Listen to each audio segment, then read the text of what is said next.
So it looks like LeBron and the Lakers still have plans to move one of their key players in a trade acquisition. Now, of course, we know Russell Westbrook has always been the name, and he still is the name that's going to be used as in regards to a trade proposal. Now, if you ask me, this is a tough situation for the Lakers because, honestly, as good as Russ has been playing for them lately, as good as he's been, being a professional, coming off the bench, doing whatever he got to do to help this team win, and been playing pretty, better for the most part, in regards to, them having a few good wins that they had when Anthony Davis was staying healthy up until the other night when Anthony Davis went out with the flu-like symptoms.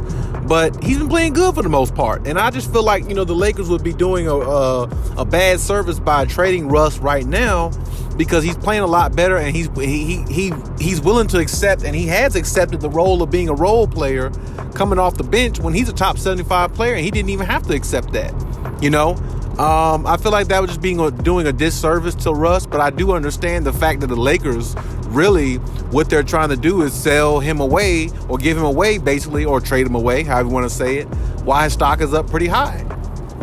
And if that's what they're trying to do, it's definitely understandable because a lot of teams do these things.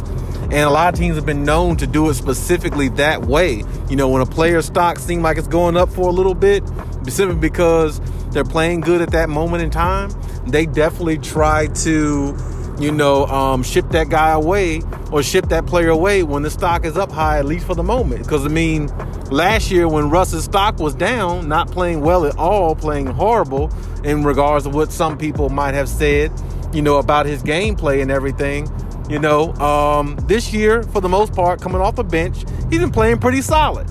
So, I got to give Russ some credit for that.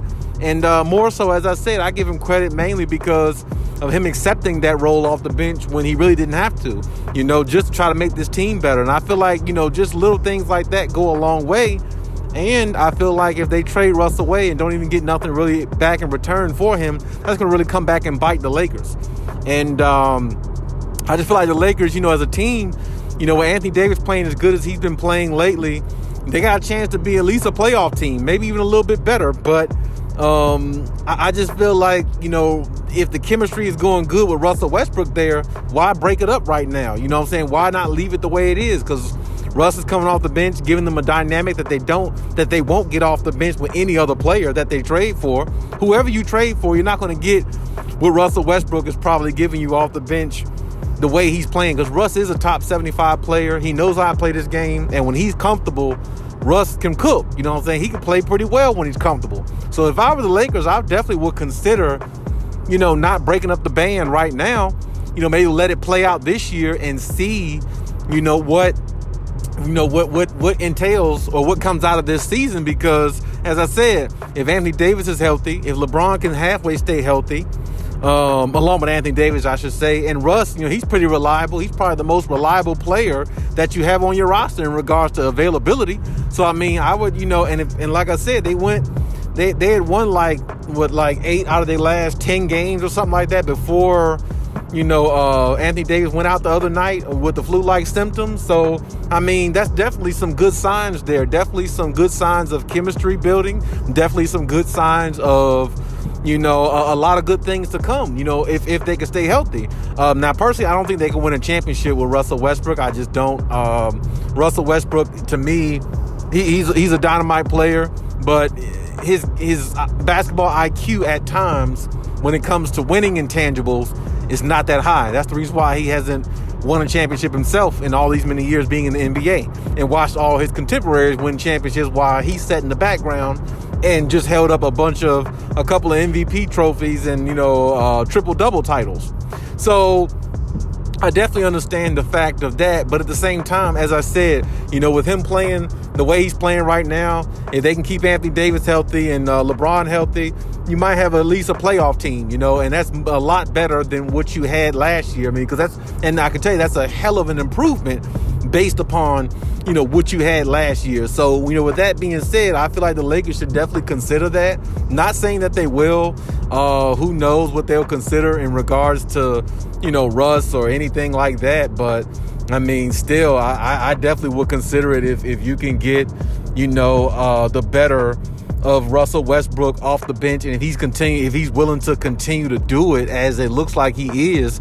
I mean, I wouldn't even break up the band the way it is, because as I said, who are you going to get in a trade that can give you what Russ can give you off the bench? The dynamic, the way he plays, the passing ability, and coming there and somebody who can bring a difference in regards to scoring as well. So, I mean, you got to look at all these things, So, and I'm not saying that the Lakers aren't looking at these things, but I feel like you got to look at them a lot closer than what the Lakers are looking at, because I still feel like they're trying to get up off of Russell Westbrook so bad, it might actually come back to hurt them now that he's actually taking a lesser role and playing a little bit better in his lesser role, and he's learned to accept it. I mean, because I personally never thought that Patrick Beverley would be starting over Russell Westbrook. I mean, I don't think nobody thought that in the universe. So, I mean, the fact that, you got a top 75 player willing to do that, you got to commend him for that. And I just feel like, if the Lakers, just go elsewhere, in regards to getting another,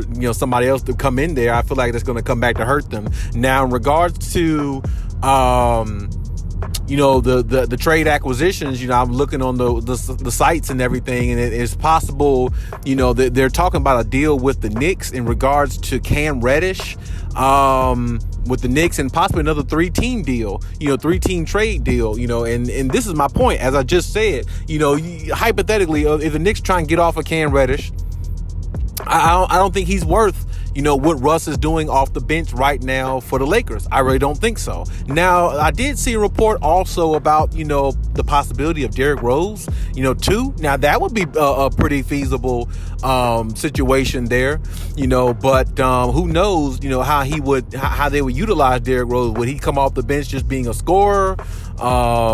Would he come off the bench, passing first? Who knows? But there again, when you look at that in its entirety, D Rose doesn't stay as healthy as Russ does. Like I said, last year, Russ played like 80 games last year. He played damn near every single game the Lakers played last year. As horrible as they were, he was their most available player. And this is my point. D Rose missed some time this year, missing time now, missed a little bit of time last year, things like that. You got to look at the availability of a player. D Rose can give you the same thing Russ can. He can come off the bench, he can score, he can pass the ball a little bit. D Rose has definitely, elevated his game IQ over time and everything, because a lot of his athleticism went away, but still, he's not as healthy as Russ. And there again, like I said, regardless of who they try to trade Russ for at this point, if they have that player come off the bench or that player come in there, that player's still taking a reduced role, because LeBron and AD come first.